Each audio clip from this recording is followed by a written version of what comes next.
Hello everybody, welcome back to DeAgostini Part 3 of the Jeff Gordon 1/8 scale model build. Today we are going to be looking at stages 6 through 8, as you can see here. Let's get into it. So real quick, I just want to apologize for the length of time between the last video and this one. I had the video recorded for a while, but the audio took me a couple weeks to finally get around to having free time to be able to record. So as you can see there, we put the fuel pump together. It was two simple pieces that snapped together, no adhesive, no glue, no screws or anything like that. It just went together, and there was a little notch in each of them that tied together perfectly, and it could only be assembled one way. Now when putting the fuel pump onto the block, it was a little bit wiggly, and while I was recording, I just didn't feel like addressing it, so after I was done recording, I went back and solved that problem and fixed it. And once we got the fuel pump added to one side of the block, we switched over to the other side of the engine block and started adding the oil pipe guide inside bracket. While I show you here, it's a pretty tiny piece. It's not very big, and of course I had to break out the tweezers to get it to seat right properly inside the other block, and then I broke out the screwdriver to secure it into place so that we could then move on to adding the oil pipe guide outside bracket. That, as you can see when I grab it, has two holes in the bottom of it. Those both secured directly into that inside plate that we put within the block. It was 2 CM screws, and it went together just on top of that bracket, so nothing else held it together other than those 2 screws. One of the funny things that happened though during this project, and I did capture it on camera, was my screwdriver decided to leave me, but I brought it back in and finished up adding the final screw, and it secured it very nicely, very strong. So now with that done, we could put the cylinder head on the engine block, and the nice thing about these were the left side matched perfectly with the left on both accounts, and the right side matched perfectly with the right side on both accounts. So it was, I guess it wasn't impossible, but it was next to impossible to get the cylinder heads and the engine block switched when screwing them together. And 2 screws just held this side together. It was just 2 AM screws that went through the engine block into the cylinder head. Nothing too complicated. As you can see, I almost dropped it earlier, but you know, the gloves make it a little difficult to work with sometimes. I'm not gonna lie, it's a little bit of a challenge, but I like it. And I intend on sticking with the bit throughout the entirety of this project. And harkening back to what I just said a moment ago, it's almost impossible to put the cylinder head on the block incorrectly, and I almost did it. So that's why I caught myself and said almost impossible. But anyway, I got it. Same as the left side block and cylinder head, you're just putting 2 AM screws through the block into the cylinder head to secure it on top. And I'll say it again, this thing goes together like a hot knife through butter. It is so smooth, and I'm using the provided screwdriver that DeAgostini gave me. And with that, we concluded stage 6, and moving on now, we are going to begin stage 7 by grabbing the left side engine block assembly. And in the last video, when we were putting the spark plugs into the engine block, I said I didn't know if we were going to be getting to the distributor for a while. Well, DeAgostini made a liar out of me, and that is what we are going to be doing right now. We're going to be adding the distributor bracket to the back of the engine block. And that goes together with 1 AM screw through the bracket into the engine block. And after a few extra rotations on the old screwdriver, that thing is very secure and not going anywhere. And then we'll just reach over here really quick and grab the distributor body. This goes on top of the bracket only one way, as it has that key notch hole, that key notch slot on top of it, and it is put together with yet another AM screw. Funny thing about this is, as the time of recording, the next package for this model has arrived at my house, and the distributor cap and the spark plug wires are with it. So this is moving along very quickly in the engine direction. And I promise you guys, I'm going to try my best to be quicker with this next video that comes out. We're going to continue building stuff on the engine, but it is a lot. There are a lot of pieces, so it's going to take me a while to edit it. But enough about that for the time being. You want to see me put this oil pan together with this L bracket that goes inside of it. It is 2 EP screws this time that go together. Very simple. It was a little difficult trying to figure out which way the bracket went, but after a couple test fits, I figured out that it went the way as shown. And then it went into the left side of the engine block assembly. And that, we're going to go back to them, were the AM screws.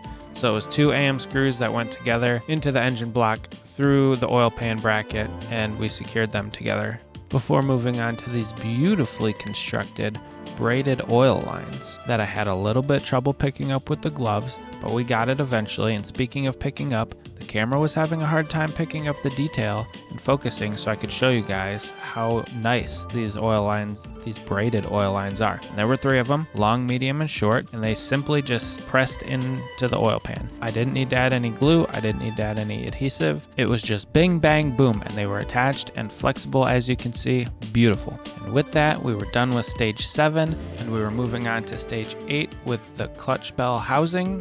The first order of business with this was adding the bracket to the housing with 2 more AM screws, of course, so that we could attach it to the engine block here shortly. Then we got the front plate, and using 3 more, yes, 3 more AM screws. It was the most popular screw used in this section of the build so far. We rapidly applied the front plate to the bell housing before assembling it to the engine block. And as you can see here, it was very simple. The bracket just slotted into the right side of the engine block, and with 2 more AM screws, again, most popular screw used in this part of the build so far, we just applied some torque, screwed them puppies in, and we had the bell housing attached to half of the engine block. Simple as you like.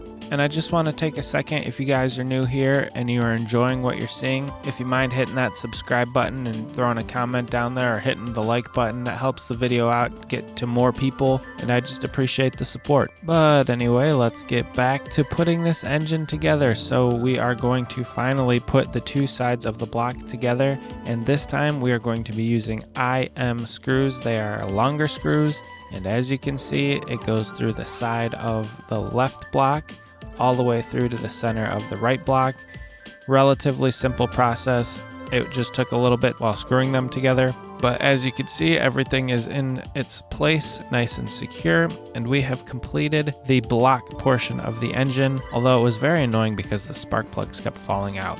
But we're finally starting to see the shape of the engine actually take place. And with that, we'll move over to the transmission case, and this little case cover that went on the side of it, it just snapped into place. The 2 holes that were in the case were different sizes, and the cover had specific holes in them. So as you can see, I kind of did it wrong the first time, so I had to take it back off and go back in, re-snap it into place. Easy peasy, very simple. Again, no glue added. Took a little bit of force, but it sits in there perfectly fine, and there's no issues with it popping back out. And then we moved on to the transmission case midsection with a little bracket that was added onto it. It did take a little force. I had seen some comments saying that I should use assembly oil for this, but I think I'm going to keep the model without any oil applied to it. I just kind of want to keep it clean and stock. And as we move on to the final piece of the transmission, I just do want to say how much I like the paint on each of these pieces. It is a very good coat, and it covers very well. But anyway, the final screw that we used on this part of the transmission, the end of it with the slip yoke, was a PP screw, and it went inside and allowed the yoke to rotate. And finally, once we have that complete, we can pull back our midsection with that bracket that we applied to it. And again, yes, I know, I told you guys, the AM screws have ruled this video. We used 2 more AM screws to connect the midsection to the end section with the yoke, but we are not done there yet. Wait till you guys see what's coming up here in a couple short seconds. Just kidding. More AM screws.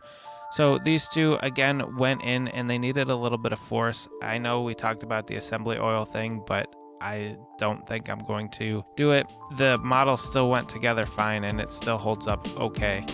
So I don't think it's necessary, but of course it would help with assembly. So as we move on to almost the final section of this video, I found it very simple and very helpful to be able to set the engine down on its front like this so that we could apply the 4 screws in the 4 corners of the transmission case. And by adding those 4, you guessed it, 4 more AM screws. So they were really heavy on the AM screws for this build. Again, I don't really know why I expected anything different because it's all very similar size pieces. They're all very similar size bores for the screws to go into. But the final piece here for this video, and of course I flipped it wrong the first time, but I left it in the video because it's kind of funny to me. Was 4 more AM screws to 4 more AM screws to finalize the transmission casing midsection to the main section. So overall, I hope you guys enjoyed this video. I've been having a lot of fun putting this model together, but it has been very taxing on me to do all of this editing, voice editing, video editing. I've enjoyed it, but it's just something that I'm really not that good at yet, and I am learning along the way and hoping to get better and speeding up the process. But I look forward to seeing you in the next video, which will be coming out pretty soon. I do have all the pieces. They do include more engine components, so we are going to continue on with the horsepower portion of this build. So until next time, I'm going to try and do my best to edit as quickly as I can. I hope you guys are doing well out there, and I would just want to say thank you for all the support. It means a lot to me. This is just a hobby, and you guys make it fun with your comments and your interactions. So take care, everybody. We'll see you in the next one. Bye.